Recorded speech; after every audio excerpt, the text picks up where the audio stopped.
Yeah, this sound like a movie right here. Yup. Well, fuck it. Here go the soundtrack. Bullets of gun smoke. Dipset.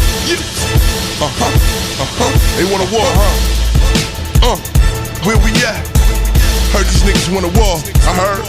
I'm good at those. I'm fucking great at those. Weapons is fucking up. Yes, sir. Hello and welcome to the War Report. We are in a new America now.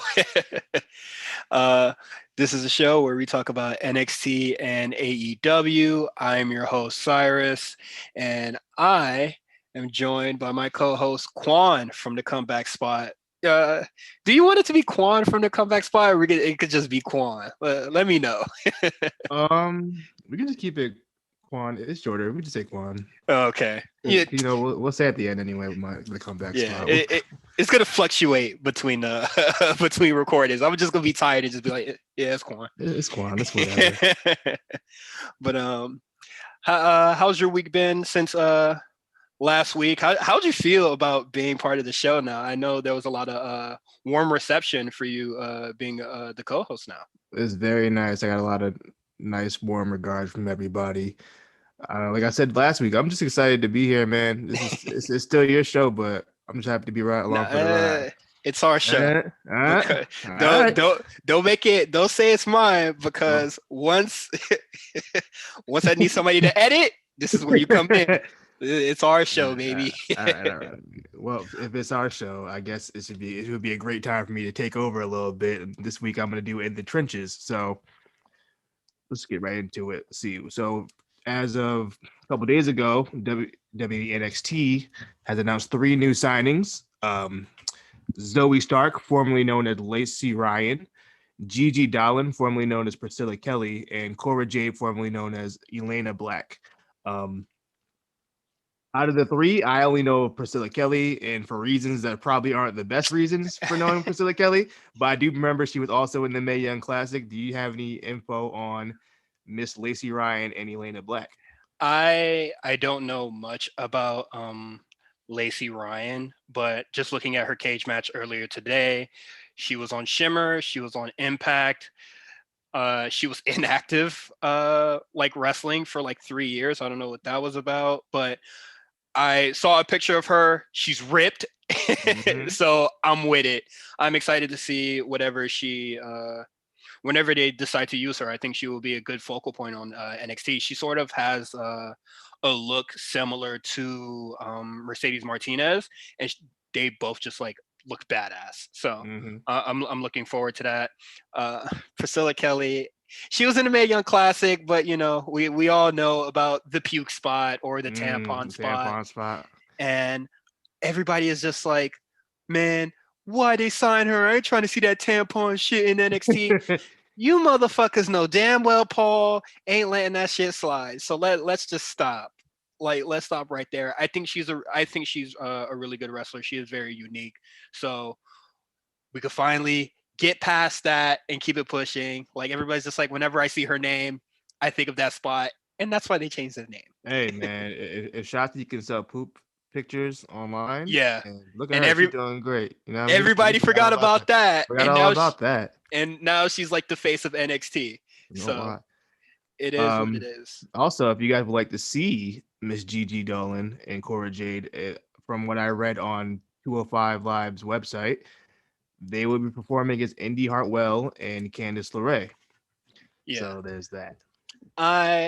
You said it before recording, and I was just like, that's sort of weird that this like major focal point on NXT is having their Dusty Classic match not on NXT, but they bigged it up as just having women on 205 Live as a big ass thing.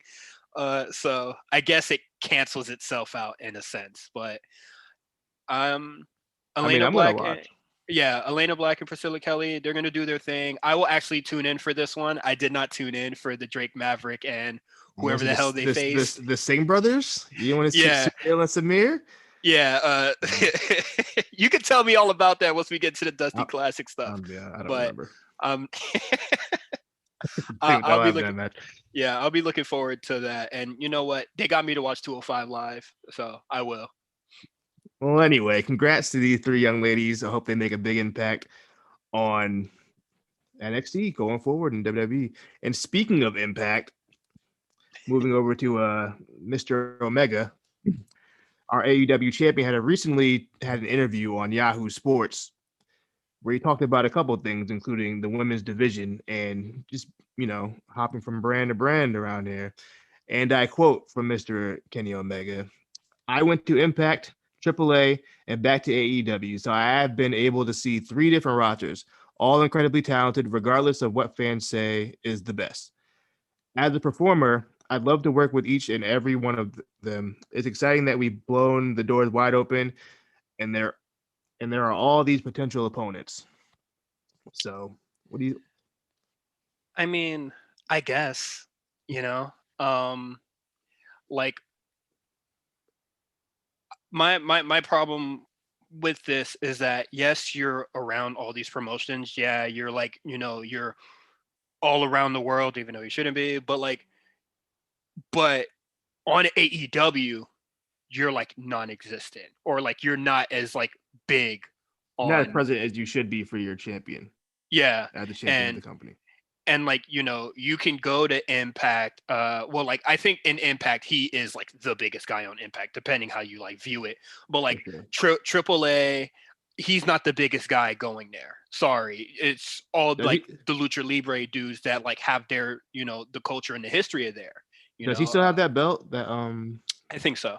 Does I he? don't I don't know who he I think it's like the middleweight championship, something like Yeah, that. yeah. I'm not familiar, but like in AAA, like Kenny Omega is not the biggest guy. Kenny Omega hasn't been the biggest guy in wrestling in a really long time. Like soon as he left New Japan, he's not that dude. So I understand like he gets to go and have all these matches across the world, but like where it counts, you're just not present. That is a little disappointing. I will agree. So it is what it is. It is. Another quote. About the This is women's more division. about the women's division.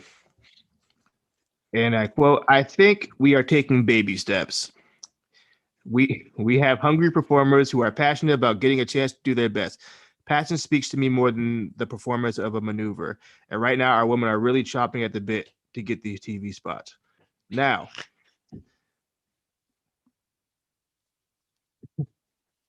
I'd have to imagine that Kenny Omega has some kind of clout or pull backstage with Tony Khan.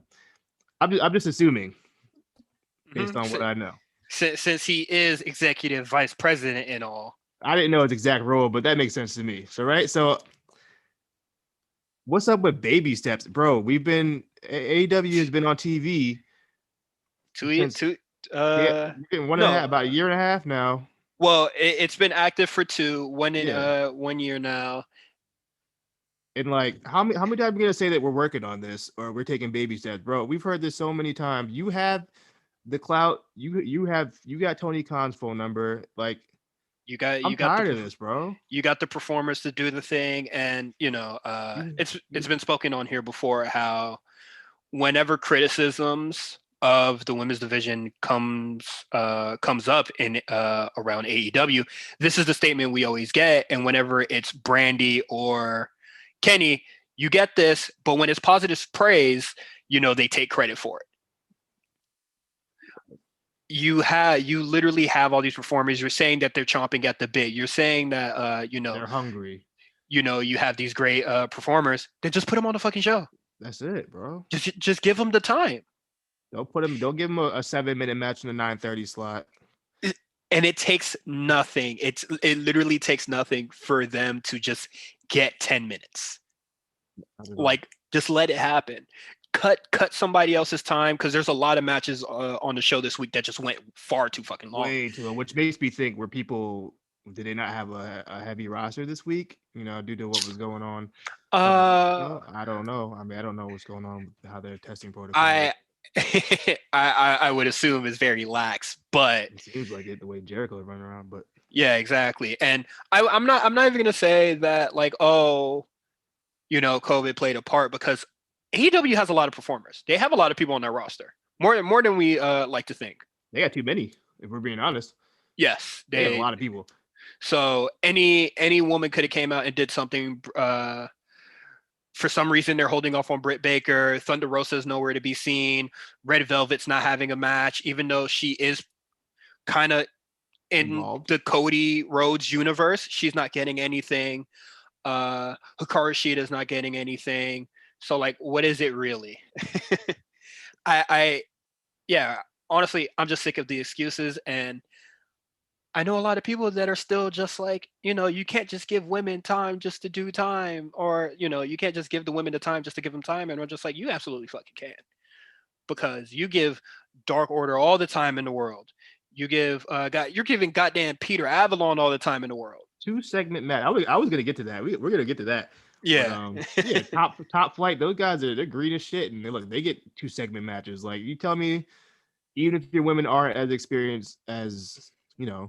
the rest of your roster, you can still put them on TV. There's a demand for women's wrestling at 2021. There's no reason why it should be so limited to a 10-minute segment per show. Yeah, and just before we move on to this topic, there was another quote that it's not on the docket, but I saw it on Twitter. It's completely different from this. I don't even know where he said it at, but he was just like, I want to set an example for the people that kind of like lack experience or like television wrestling experience. And I'm just like, but you're the executive vice president. You're fucking Kenny Omega. They're not going to tell you no.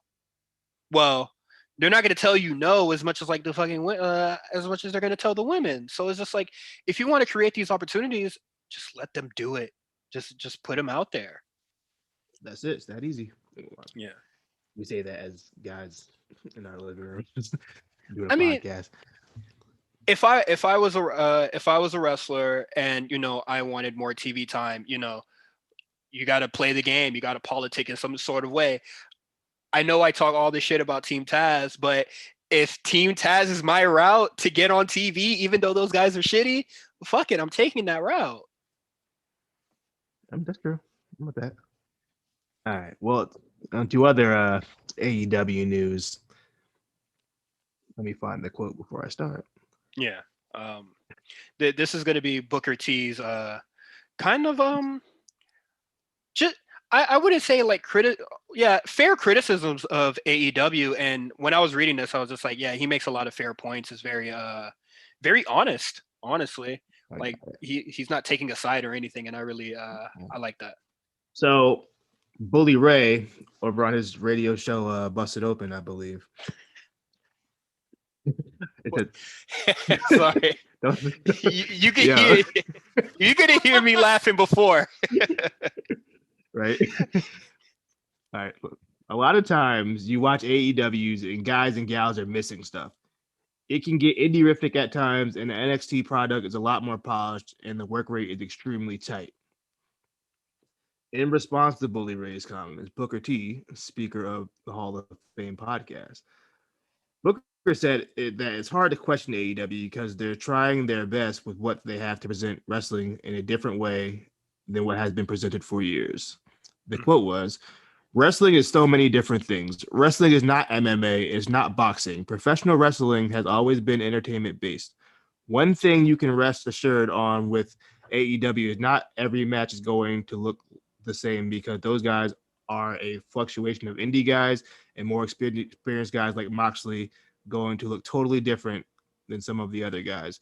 Wrestling is what I always say, to be able to do the same thing, everything else, doing it a little different."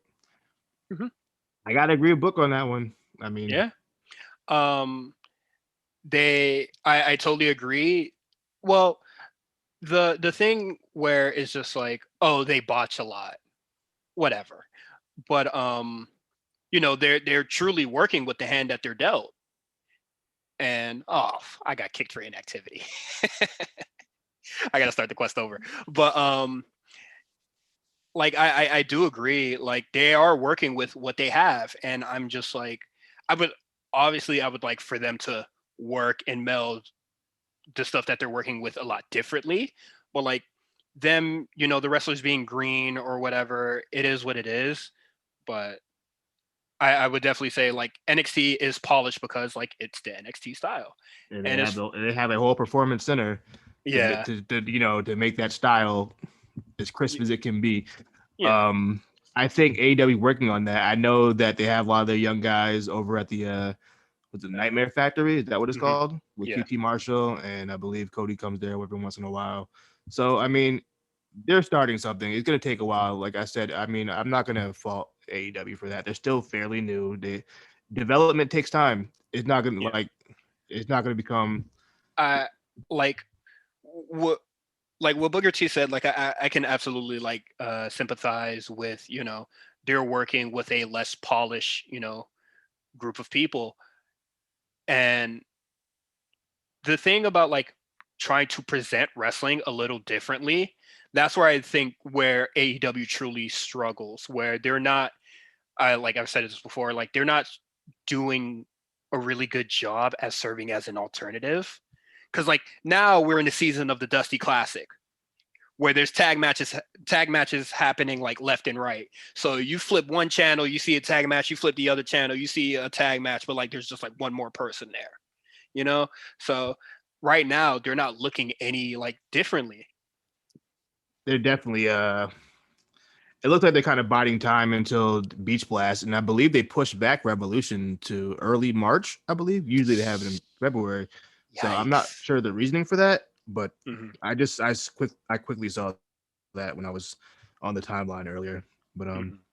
you want to get an AEW? Yeah, I'll start off the AEW's talk. And for that, I need you to do one thing. I need you to grab this microphone, right there in the George Michael wannabe, and tell him that Miro, is your best friend now. Huh? Hey. Charles.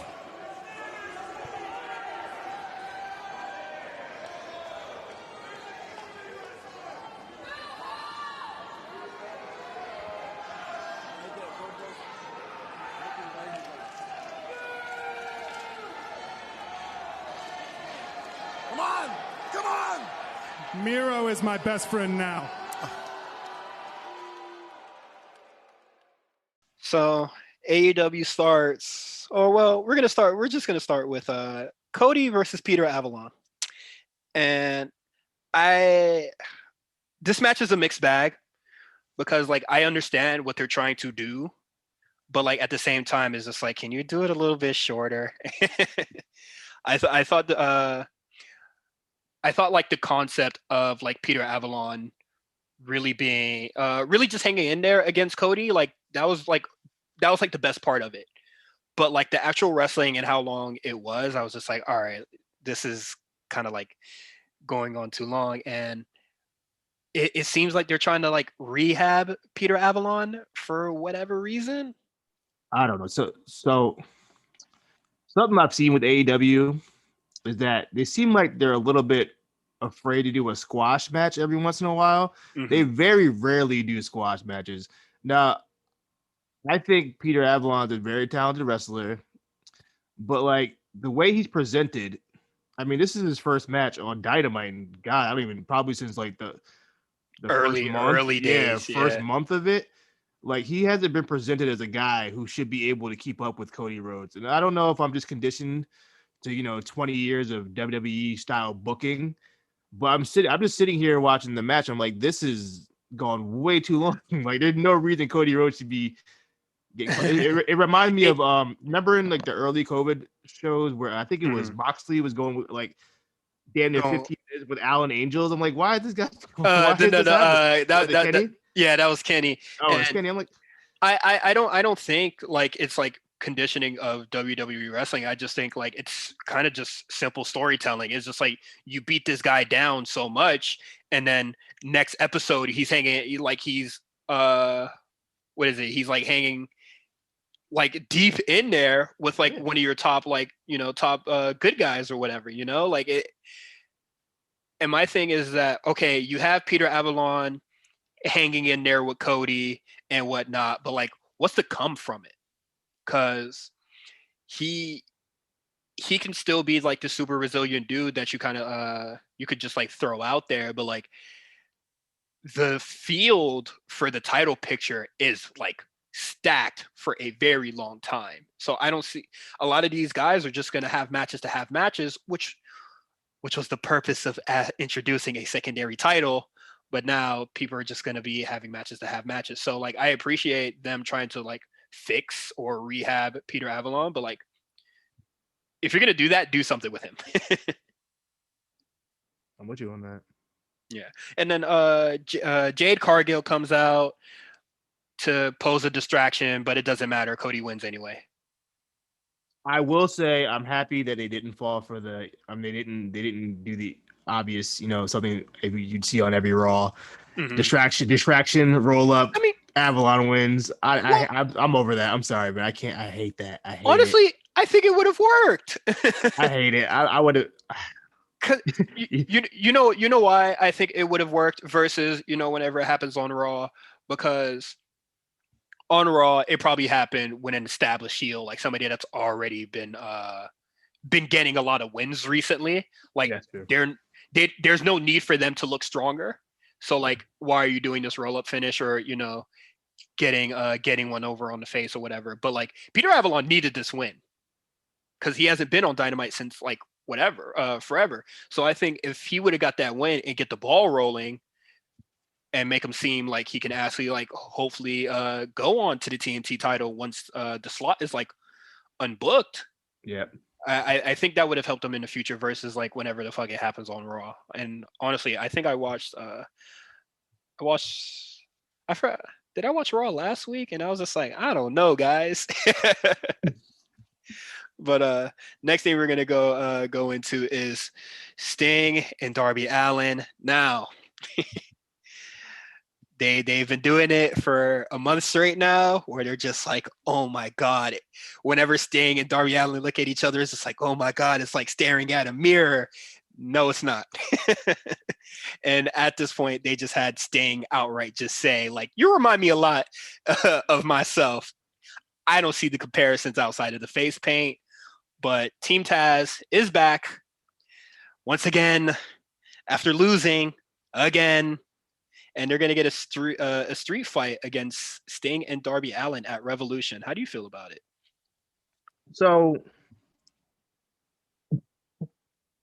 first of all, I want to say something about Sting and Darby being very similar. So I've been watching a lot of, I've recently started watching WCW. Like I'd never watched it when I was a kid. So I recently started watching WCW. So I've been watching since the first Nitro, and just now I think Kevin Nash just showed up. So I'm on that episode right now, and Sting and Darby Allin are nothing alike. nothing about their wrestling styles are alike. Nothing about their gimmicks are alike. I don't know where people are getting that. Obviously Sting hasn't turned to Crow Sting yet, but I'm assuming Crow Sting and Darby Allin, besides sitting in the rafters, I don't see the similarities at all. I don't know where it's coming from. Of course, it like the similarities was never going to happen between like him and like the normal the Surfer Sting. Yeah, Surfer Sting. But it's just like wrestling styles I'm talking about. Like, and I think they kind of cleaned that up because Sting just said, "You're a good wrestler. I'm a good wrestler." Yeah. Not like you wrestle like I do. Yeah. So, but like seriously, like. If we want to be real, the only comparisons that they truly have is face paint, sitting in the rafters, which is something they didn't do until Sting showed up, and throwing himself into danger. And I guess like being resilient, whatever. That's a blanket trait. But babyface, whatever. Moxley does the same thing. Cody does the same thing, depending on the feud.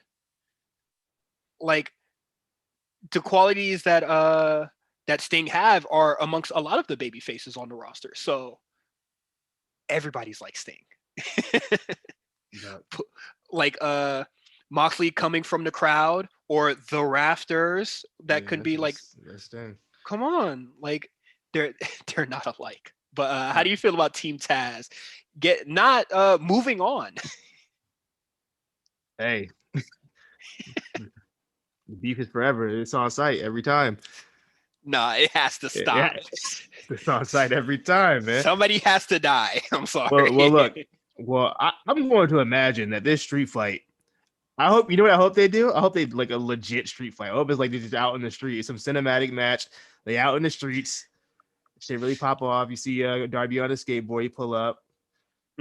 Sting pop out somewhere. I don't know how it's gonna work. I gotta imagine it's gonna be cinematic. I can't.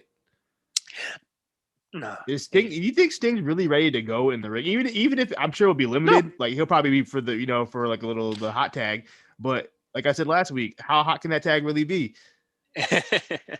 my thing is that like I don't think it's gonna be cinematic, and I think how Sting is gonna like try to hang is that yes, he is going to try to wrestle, obviously, but like not much, and then the bat is gonna come out. Or that's when the sticks come out, and then that's when like true wrestling psychology stuff like that just goes out the window, and then that's how Sting kind of just pulls the wool over our eyes and prove that he like still got it. Is he taking a bump? Is he taking a back bump? Yes, absolutely. You think he's taking a back bump? Is he taking a table spot?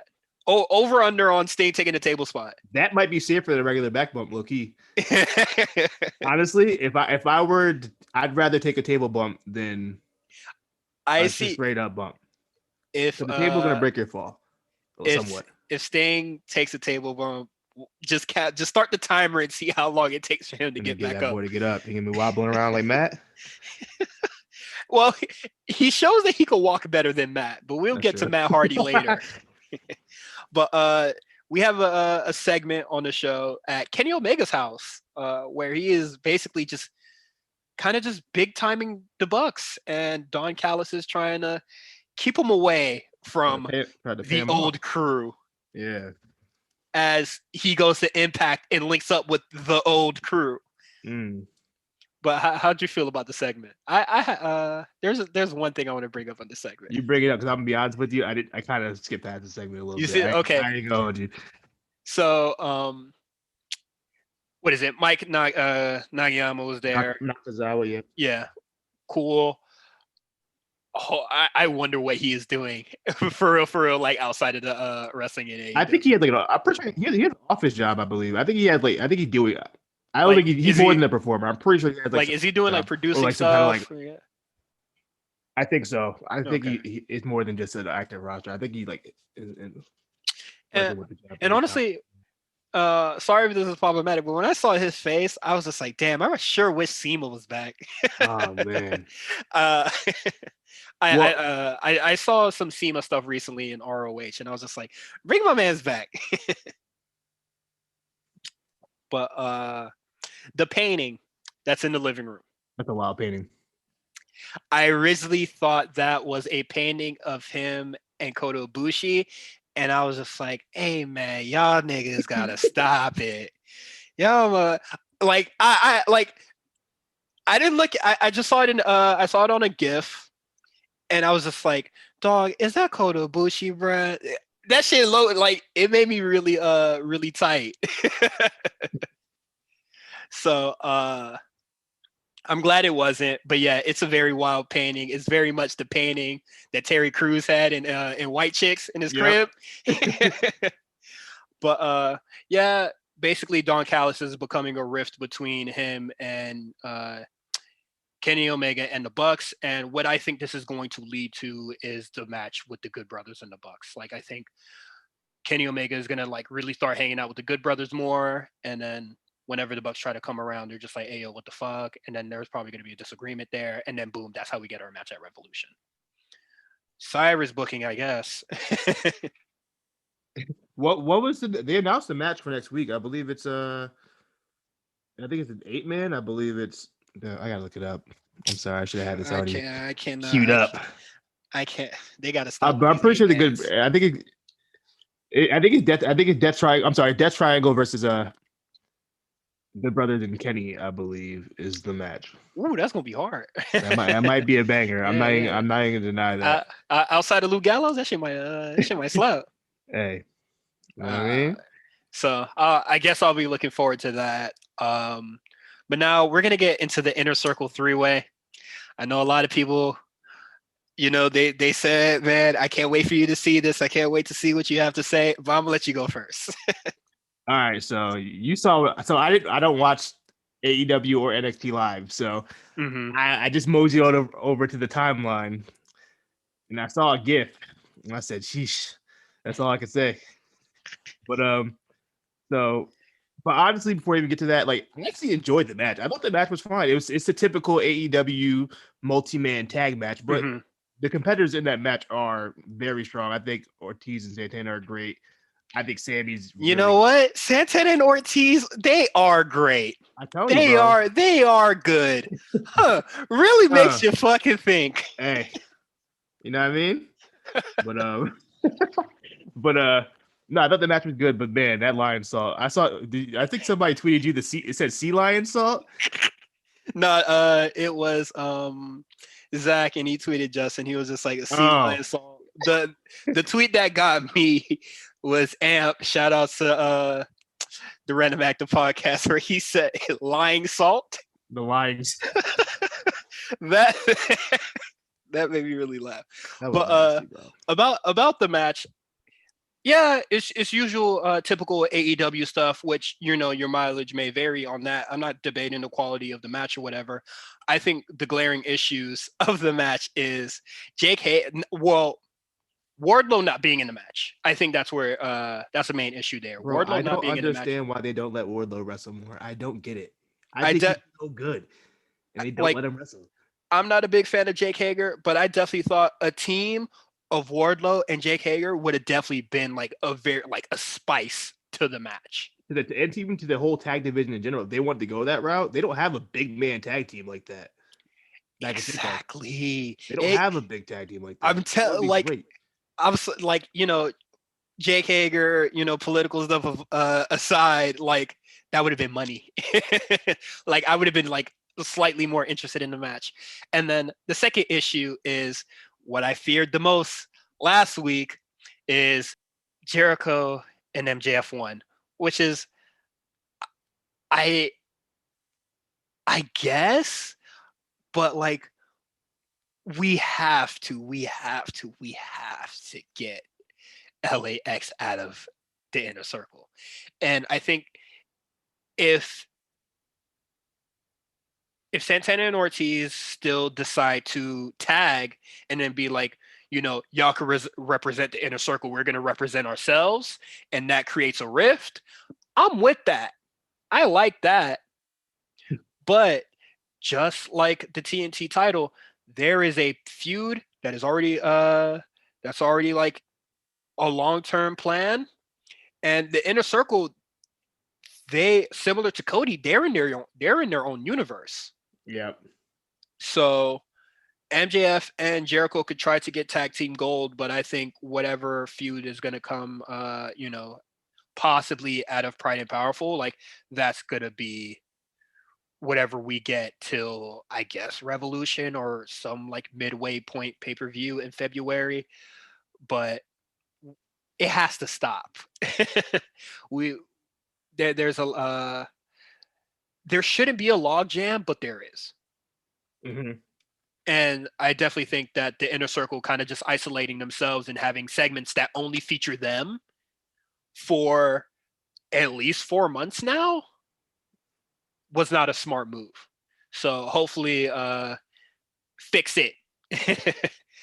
After Revolution comes around, fix it. And sorry if that if anybody wanted anything else from me, but that's really all I could muster up. Like I'm truly not that upset about it. I am bothered, but I can't say that I'm truly mad about it. Hey, look, then, Jericho got a literally Jericho every week too. That too. I know he's your biggest star. You might not even be. It might be Moxley at this point, but you don't need to be there every week, man. He could be the biggest star, but he will shine much brighter if he was not on the show every week. Yeah, absolutely. And now we're at the point where we see Jericho every week. Now we're getting diminishing returns. And yeah, he's the demo god, whatever. But like now you don't really have you don't have like a special attraction. The special attraction was Sting. We got Sting for 6 weeks straight. Moxley was a big attraction, and then He lost the title. Like AEW truly struggles in that front of like, I can't say struggling to like get people to watch, but like they're maintaining an audience. We can't say that much. But. yeah, but like they don't have like that special attraction on the show anymore. And with that said, are you saying they don't have a Bill Goldberg? They don't have a Brock Lesnar. They don't have a Bill Goldberg. They don't have a Undertaker, a Stone Cold, a Stone Cold Steve Austin. Even though like he doesn't wrestle, but you know if he's on the show, like people want to see what the hell he's doing. Want to see what to do. Yeah, so it's just like it's really all bad over there, and it's an easy issue that could be fixed, but it is what it is. And now we're gonna get into quick hits, starting with the Penelope Ford and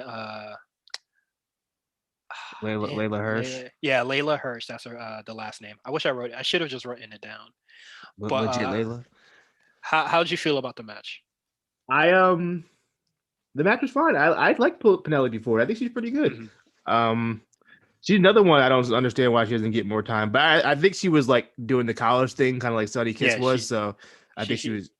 She's doing the college stuff. So there was a funny moment in Orange Cassidy was killing me this whole match. There's a one moment where Excalibur was like, something happened in Excalibur was like, Orange Cassidy must be so excited and elated about this. And just, like they put a quick shot to Orange Cassidy. He's like the most expressionless thing I've ever seen. Yeah, that was really good. Layla Hirsch, how do you feel about her? Cause I'm seeing a lot of crazy, inaccurate takes on what they saying. that I don't know why. I guess it's because she's small, but they're saying that they see they're seeing comparisons to Ishii, and I'm just like, come on, guys! Ishii. Like you guys can't just see two wrestlers of the same size and then just be like they're the same. Ishii? Yes. You mean Tomohiro Ishii? Yes. Of New Japan fame, Mr. 4.5 out of 5. Tomohiro Ishii. Yeah, not like, I'm saying like Layla's terrible or whatever, but I'm just saying like she doesn't wrestle like Ishii at all. Like she is definitely a power wrestler, but I read a comment that said she's like Ishii, and then like she's going up to the top rope doing like a senton, and I'm just like, Ishii don't do that, bro. Right. But I see potential in her, but I'm really confused on where are other much more established women on the show. Yep.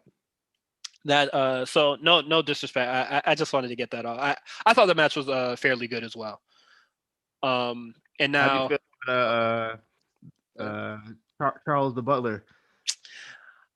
I guess it's very, very pro wrestling. That's one of the most pro wrestling things AEW done in a long time. It's childish, but like not in a bad way. Not in a bad way. No. I was entertained, so it did its job. But like it's very childish. It's like kids on the playground. It's just like, oh, you're not my best friend anymore, and then like that really hurt.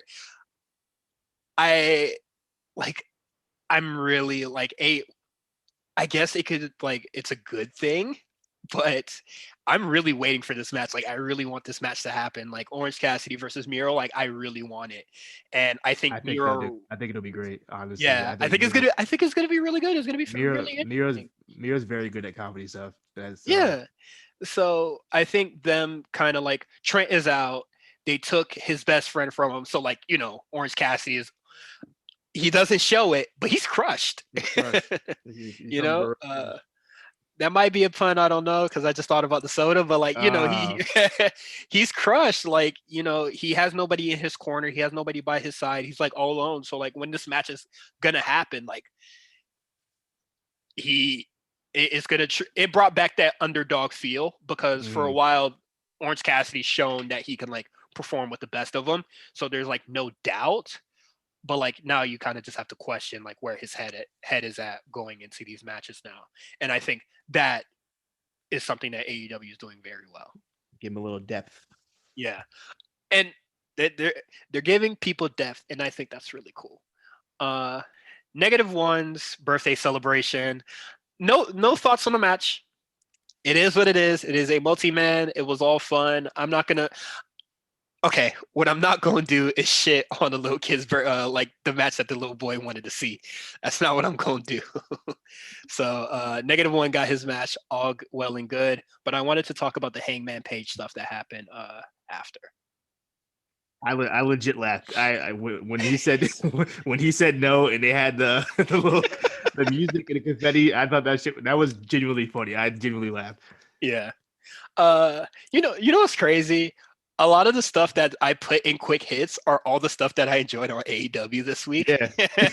I should have did it in reverse, but is by importance. But I thought it was really funny as well, and I'm curious to see where this goes now.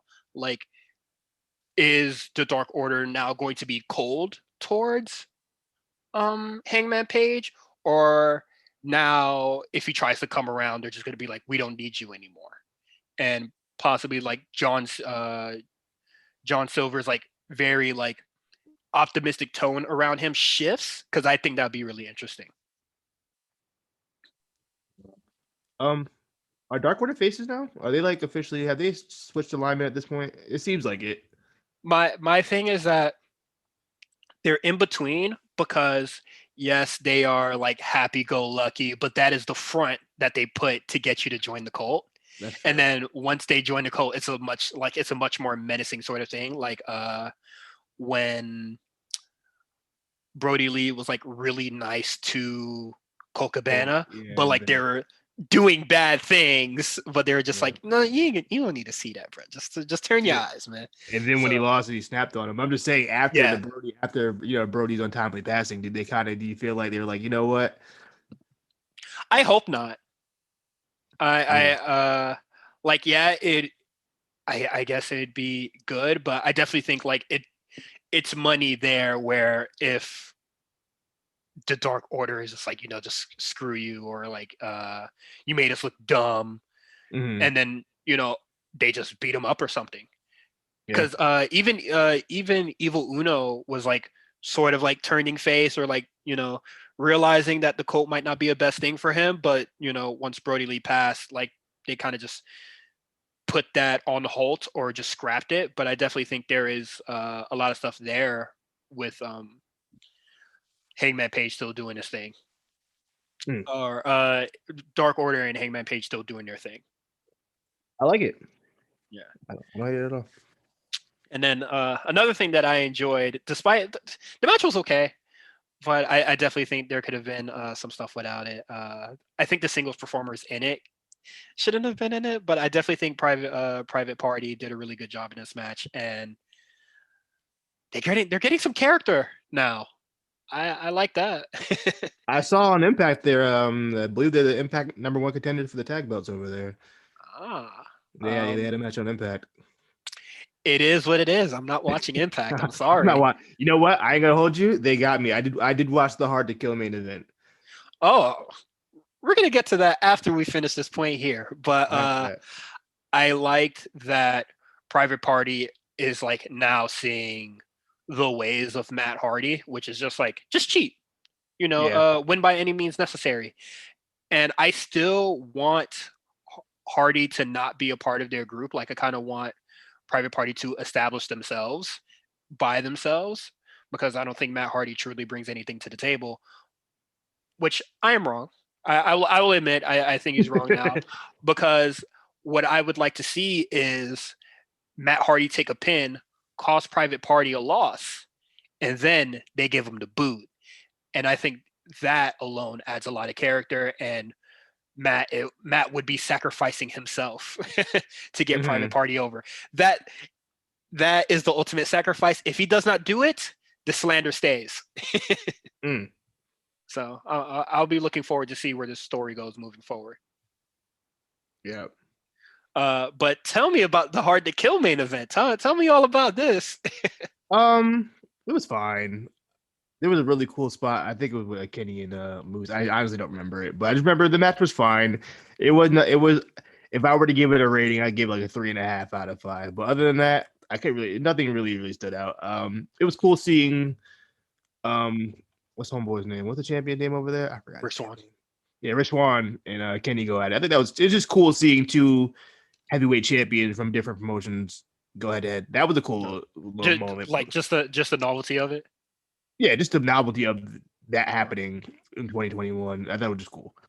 Okay. But it's Impact. I didn't care. I was like half watching it, but it was cool. It was a cool little match. Yeah, they didn't have much stakes going on in it. And I know one thing that I know from Impact, only because Mirjani let us know that Ty is a free agent. So I'm keeping my eyes out. Are her and Morrison? Yes. They're still they're okay. Yes. Hey, you know what I mean? Hey man, the women roster on the main roster definitely Raw could absolutely use Ty. Yeah, I think 100%. She's great. But now we're gonna get into NXT. Well, a wise man once told me this match separates the men from the boys. That's what the fight pit's about. And this should have been a quick hit, honestly. But Karrion Kross versus Ashanti the Adonis. They got to change that name. That name sucks, man. It's way too long, man. But Karrion Kross beats the hell out of him and then beats the hell out of his tag team partner, making them unable to participate in their match on 205 Live. And well, is it a spoiler? Can we I was about to they announced it. Yeah, okay. So now that Karrion Kross has done the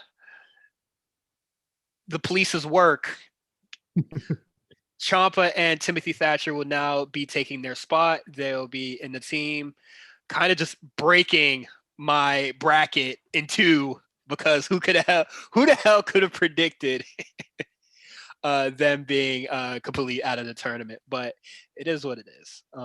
How did you feel about the match, or just Karrion Kross in general on this episode?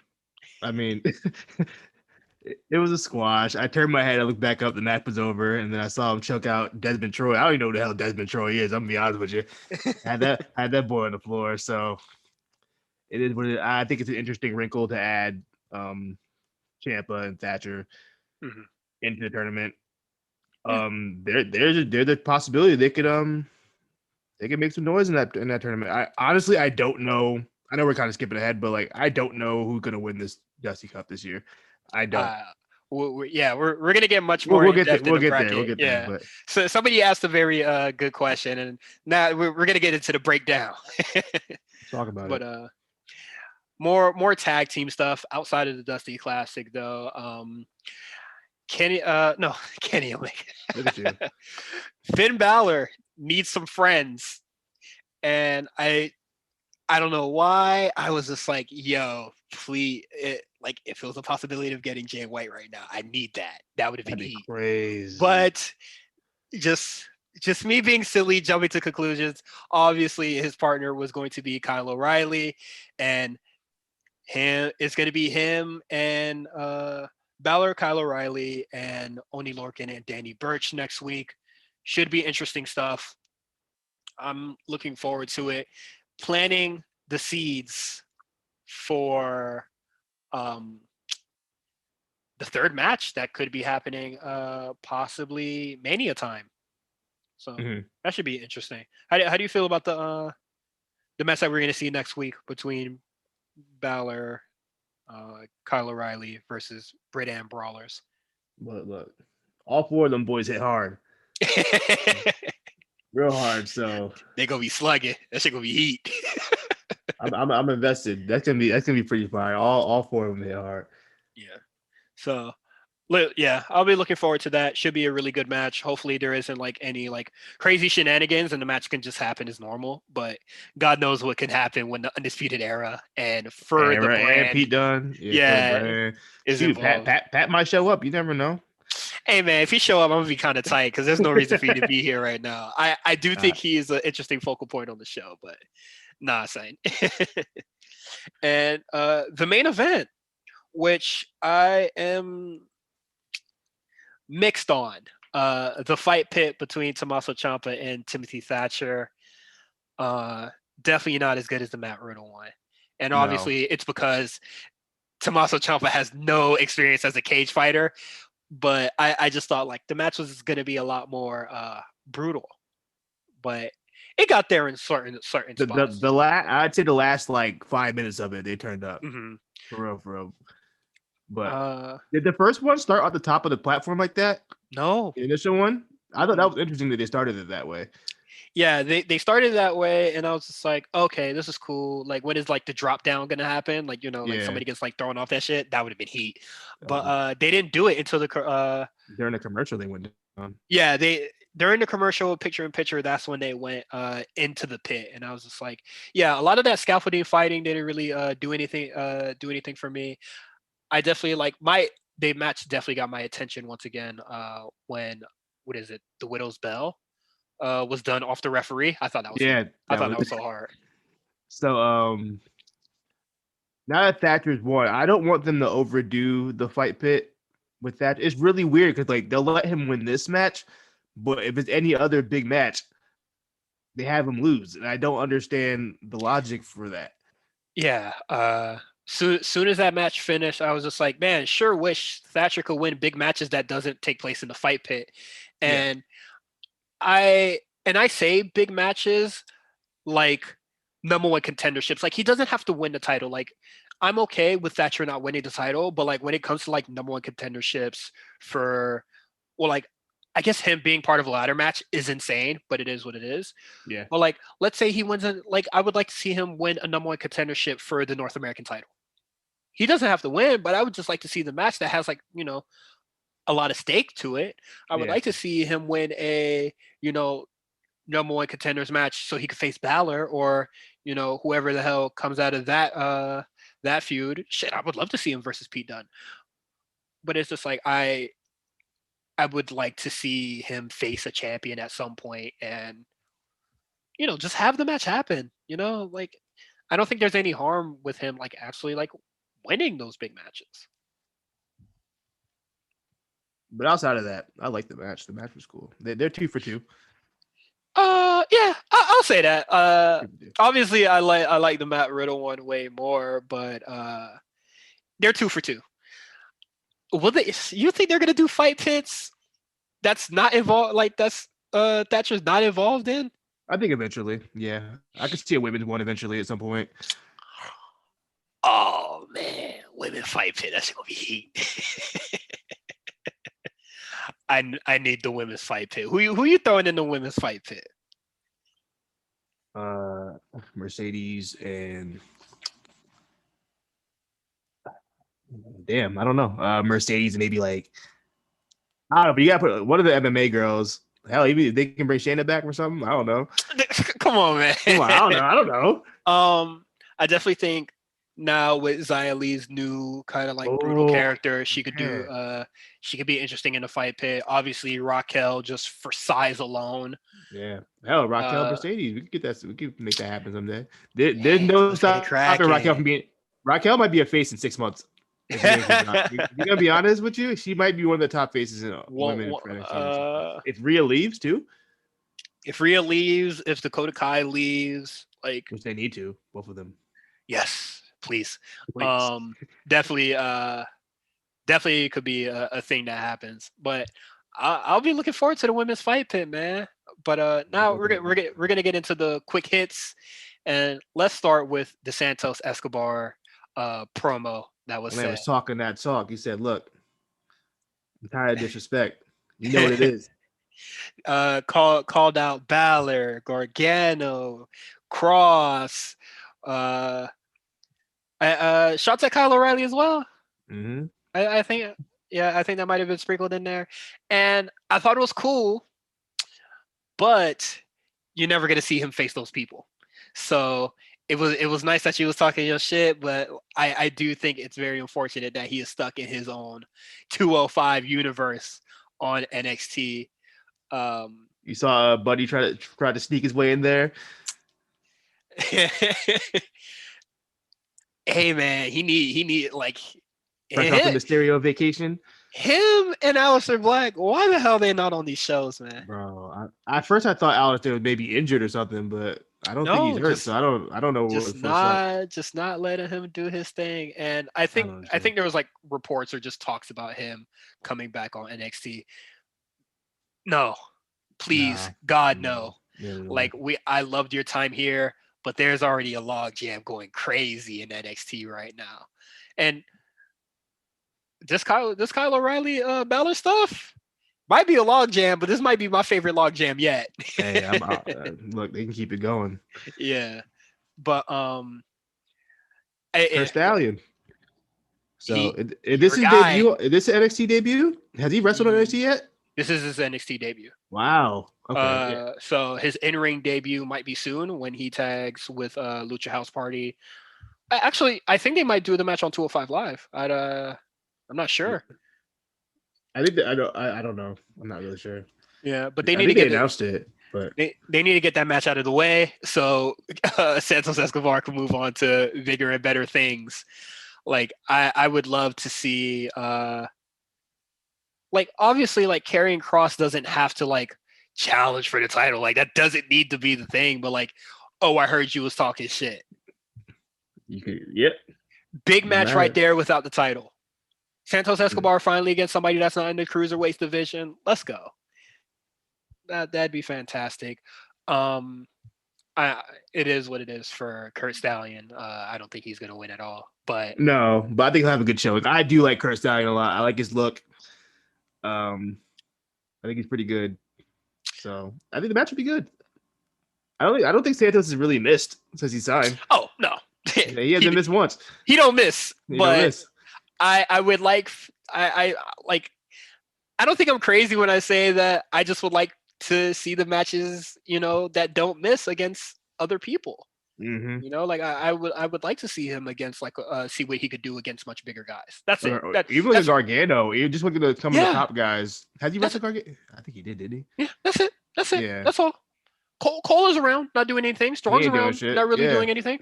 Fuck it. Yo, Let's get it Santos cracking. Strong, but I think Strong under 205 pounds too, so he could probably do. He was in the He was in the cruiserweight joint. You're right. Let's just get it cracking. Run it. But I ran that record down. Now we're gonna get into Reed and Rust. Russ made his own match against Bronson Reed. Malcolm Bivens, they didn't really like that. And the match happened. I thought the match was just aight, really. Yeah, I was just to show off Reed. I think the splash. I think it's a good finish for him. That big old splash. Also, shout out to Malcolm Bivens, man. He sent me a DM on my birthday. He's a cool dude. He sent me a DM on my birthday too. He's a cool dude, man. Shout out to him. I don't even know how he follows a lot of people. He doesn't even follow me. He doesn't even follow me. That's the crazy part. Man, just the RNC affiliated badge. Just the affiliation. You know what I mean? But no, that's cool. But yeah, shout out to Malcolm Bivens. I'm curious to see where this Russ story goes. Like Tyler Russ really just came out of less 3. I don't know who he is. You know who he is? I don't know who this guy is. I have never heard of him. He when he just showed up on NXT and then just had this long ass match with Ciampa, I'm just like, what's going on? I'm gonna Google him. I don't know who Tyler Russ is. All right, What's he doing? Swerve's comments for Bronson Reed. It doesn't seem like it's going to be him and it doesn't seem like it's going to be Karrion Kross and Bronson Reed. Mm-hmm. Well, they still have time to do it, just whenever the hell it happens. But it seems like they're going to go for Swerve Scott and Reed, which is fine. Whatever. Yeah. Swerve could take a loss. Yeah, it's fine. Oh, so I looked up Tyler Russ.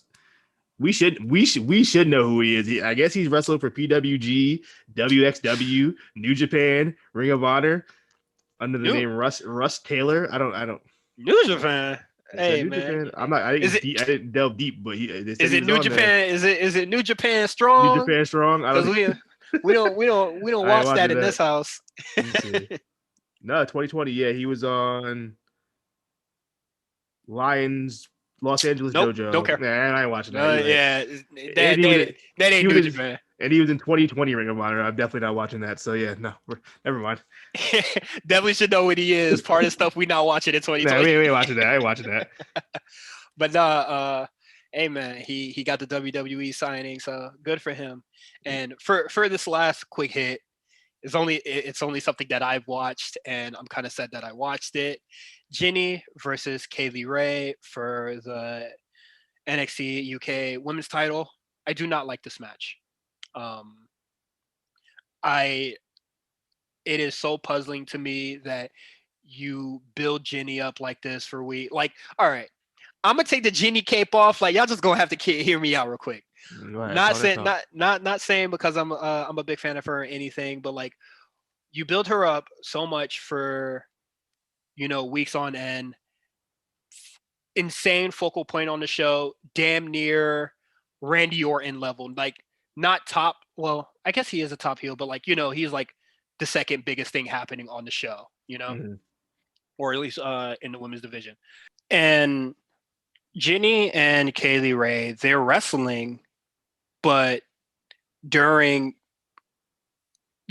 spots or whatever, they're just like panning out to like the Thunderdome or zooming out to the Thunderdome, and they're just like, look, Xia Brookside is watching, look, Nina Samuels is watching, look, Danny Luna's watching. And I'm just like, so the fuck what? Yeah. Who cares?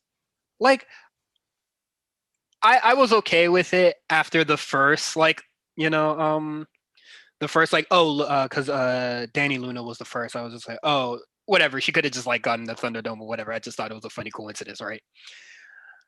Then they kept doing it, and at some there was a point where like Ginny's like trying to do her healer stuff, trying to blah blah blah, just talking shit to Kaylee Ray, and then they just completely panned away from it. And I'm just like, what are you guys doing? And then the finish was whatever. Joseph Connors, I don't know why he's in this role, honestly, but Joseph Connors gets caught trying to cheat, gets injected. Once he got ejected, I was just like, Ginny pack in the air. Like it's all over from here. And then the shitty match finish happened, and I was just like, you've been running this story for so long. Kaylee Ray's had this title for so long. Like, what are you guys really doing? Because throughout all 2020, all you have is Piper Niven and Ginny. And that was it. That is all you have. They're just now building. I know they brought Valkyrie in and all them, but yeah. So it was just like those people. Like Ginny could have had it for whatever the fuck, and then could have bounced it back. Literally doesn't matter. Like I can understand Walter not losing the title because all he's been facing are dudes much smaller than him. Yeah. But I definitely think once Rampage Brown gets that title shot, like that shit has to come off Walter. That'd be a banger too. Yeah, it's gonna be a banger. But like, there was truly no. I definitely don't think there was any reason for Kaylee Ray to win. And also, we did forget something. What's up? Oh no, it's here now. Yeah, you yeah. Look at that. You down yourself. I'm so sorry. I thought I put in the quick hits, but it's in the Dusty Classic stuff. So we're gonna pivot towards that. The first women's match of the Women's Dusty Classic, history in the making. I love the ceremony.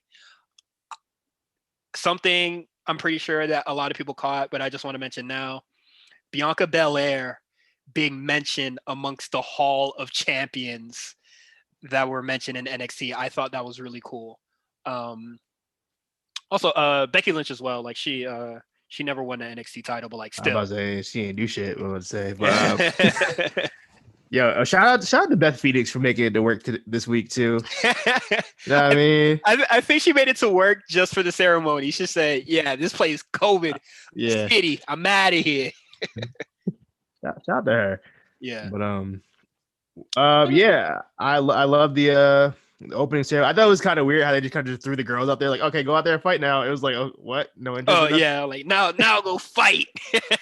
But yeah, also, the match was cool. It was I didn't expect the result. I'll be honest, didn't see that coming. And you know what? I liked it. Just something that we completely glossed over. Also, whatever the fuck Casey did, man. That 20 years of watching wrestling, I ain't never seen something like that in my life. I don't know what that was. I'm gonna tell the people right now. She did a Phoenix Senton. Now, next week, if she does it and it's a Phoenix Splash, Yes, she know why? watched it last week. No, That's I think she was purposely doing that. I think that was the move. the Phoenix. I'm just saying that's You think she over rotated? absolutely. Mm. So I honestly I like the Phoenix Senton. I think it's different. That's hard. I did like it. It's just she didn't get a lot of it on Tony Storm. She like landed on her. She like low key landed on her feet a little bit, but it still looked good regardless. I thought it got to it was pop out cool. of me. I thought it was cool. Then everybody else was just like, "What the fuck? What did she even do it right?" Yeah. But we'll know if she does a Phoenix Splash next week, or whenever she has the next round match. But back to the finish. Yeah, we didn't even think about Io Shirai coming back and just tossing in the match. It made all the sense in the world. And she cost the match of basically two of her possible opponents. So yeah, triple threat. You know what? I'm not mad at that. If it's a triple threat, because low key Mercedes hasn't really earned like a title shot. I mean, she like beat her up, and so well, like Tony Storm didn't earn it either. She just kind of just taught shit, and then Io was just like, "I'm gonna beat your ass." Yeah. So weird predicament for that those ladies, but literally all the other focal points on NXT, Shotzi Blackheart, Ember Moon, Candice LeRae, like got their own shit going on. Yeah, they're gonna. I think they're gonna go much further into the tournament. So, I mean, I wouldn't be mad at it. So Mercedes Martinez versus Io Shirai should be cool. I don't think we're gonna get the. I mean, I wouldn't be mad at the triple threat, but I definitely think that would be the match going forward. Kushida, Ruff versus The Way, Johnny Gargano, and Austin Theory. I am surprised that Austin Theory did not eat the pin, and it just sets up for Kushida and Gargano at TakeOver. Please put the gold on the motherfucker. Please put the gold on. Yeah, I think Gargano's definitely in the spot now. I think he realizes it now, where he got to start putting people over. And I think he got to go. Yeah, I mean, at this point, I'm just assuming he's not leaving. He's gonna be there. So if he's gonna stay there, he might as well start putting dudes over. He put Ruff over. Mm-hmm. He put Kushida over last night. Beautiful suplex. I'd never seen. Yeah, that was a really nice. The hover lights, whatever the hell it was. It was like the hoverboard, Northern Lights with a bridge. It was nice. Cool. Oh, that's cool. But no, so I wasn't too shocked Gargano took that pin. It's easy way to just to book, like you said, Gargano and Kushida. I mean, it looks like TakeOver to me. Well, so what I thought it was gonna like be was Austin Theory takes the pin, Gargano gets upset, and then like I don't know, maybe next week or something, Johnny Gargano is just like, man, I can handle Kushida myself. Just put me in a singles match with him, and then he will take a pin, and then that's how we like set up for like I guess a rubber match of sorts at TakeOver. Just whenever I guess like whenever I try to like fantasy book, it's just like, all right, how to make this as long as possible until like the next pay-per-view. Because it's not. I mean, let me see what do we got. It's Valentine's Day, so yeah, we got 3 shows before we even get to we got 3 more shows before we even get to that. That's so like, true. Yeah, having that singles match between them two, possibly like chicanery, whatever. Like Austin Theory comes out trying to like redeem himself. Yeah. And then cost Gargano the match. Like, come on, man, this shit writes itself, man. Hey, man, look at where Paul at, man? Not lying, man. So yeah, I thought it was gonna be simple, easy stuff. And now Lucha House Party versus Imperium. Free Meta League, man. Lucha House Party's getting their stuff off. I'm not mad at it. I like it. It only took 5 years, but you know, they finally let him wrestle. It only took him to get away from Kalisto. You feel me? He was the real issue. Where you been at? Oh, probably just at the crib chilling. Honestly, him and Sasha chilling. I don't want to like whenever a wrestler is gone, I don't want to just say, yeah, that nigga got COVID. Because like Kalisto, he wasn't like really featured on the show always, or like featured on Raw, so like he could really just be at the home chilling. I think he might have been like talking smack the other day or something. I don't know. Oh sure, maybe, who knows? Probably. But another good match. I love Imperium. I'm a big Imperium fan. Marcel Bartel. Yeah. I'm a big fan of Marcel since he signed. Alexander Wolf. The the trifecta is almost here. I mean, You know, the holy quad. the whole gang. You think he's just showing up? Think the Hey big man, man showing up? I'm already getting my tracksuit fitted. You know what I mean? Get the symphony out. I'm ready for it. For whatever. I honestly What- like for whatever. I think if they would have Walter come out and have a match at Takeover, sure. Mania Takeover. Yeah, fight it.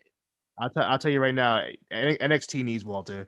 You know, remember when they first did when they first went to USA, Mm-hmm. and when Walter came out, the Hey, whole mood changed. Everything I changed when Walter came out. I need Walter back so you could have matches with dudes like We need that Finn match. We still didn't get that Finn match. Oh man, we need We that didn't, Finn match. we didn't get the we didn't even get the Finn match. And that's why I say Takeover Mania, because I think NXT UK should definitely, they're due for a takeover at some point, and I definitely think that Rampage Brown should definitely be getting that title shot, and then we could finally get Walter over here. Am I bugging, or did they announce a UK takeover already? You would have to check, and I will stall for time. So we did some predictions last week for the Dusty Classic, and we kind of said that we didn't want Imperium to win. We got our wish. Not that they're bad or anything, but like we didn't want them to win, and I personally don't think that MSK should win. They also got a nice little vignette on the show this week, and please God spare me Killian Dane and Drake Maverick making it to the finals. So we're about to talk a little bit more about the bracket, but tell me if there's a pay-per-view or not. Wikipedia is saying June 20th. God damn. In Dublin, Ireland. That's what we're at right now with it. Yeah, he gonna have to lose that bitch on TV. I'm sorry, Walter. Yeah, you gonna have to lose that motherfucker on TV. But so shout out to KJ Brophy. Yeah, Sorry if we messed your name up. I really feel like I'm not saying it right, but that's just I just read the KJ and then it's like trophy just with a B, but it is what it is. You know who he is, man. You know who you are. All right, so I put the bracket up, and it's very I've been very vocal and very clear that I would like El Gato del Fantasma to just have a little more land on NXT, just have a little more territory to conquer. So who I would like to win this is Delgado del Fantasma in a finals match against Kushida and Leon Ruff. Seeing, obviously, like this bracket is thrown out the window now that Tommaso Ciampa and Timothy Thatcher has joined, but I still think that either way, I think even if you did that, I don't think Tommaso Ciampa and Thatcher would get past Cole and Strong anyway. You think so? I don't think Cole and Strong would be out in the second round. Maybe the round after that, but I can't see them. Yeah, but I just think it would be weird to make them a team for only 2 matches, but it is what it is, because they found some mutual respect within one another, and then somebody calls somebody to pin. Does that create a discrepancy or something? God knows, but we'll see. But I am rooting for Kushida and Leon Ruff to make it towards the end, but we'll see how it goes between them and Grizzled Young Vets. I know a lot of people that are just saying, fuck it, let MSK go all the way. Nah. I just feel like they're just too new, and I definitely think that because if they're all right, so the reason why I say no is that if I want them to win the title, I want them to win it at the Mania Takeover. This Dusty Classic is going to end relatively soon, and the finals match may be at the February pay-per-view. It's definitely going to be at the February. That's why they're trying to squeeze matches on 205 Live. Yeah, you see? So I would prefer if MSK just just got some wins on NXT prior when this tournament is over, and then we could get the match at the Takeover NXT. That's why I don't want them to win this tournament. I think they're great. I think they're fantastic. I don't think they're bad or anything. It's just if they're gonna win, I want them to win during the biggest week on one of the biggest NXT shows of the year. That's it. I think they just need some time to get established to the the WWE crowd. We still don't know a lot about them. I know a lot of people just want to hot shot them straight to the moon because of what they've done in PWG and stuff like that. But just I definitely think a win at one of the biggest takeover of the year kind of is more than that. And maybe they could win the Dusty Classic next year. Yeah. That's fine. It's whatever. But that is our show. These shows are getting a lot longer because we have to talk about Dusty Classic stuff. That's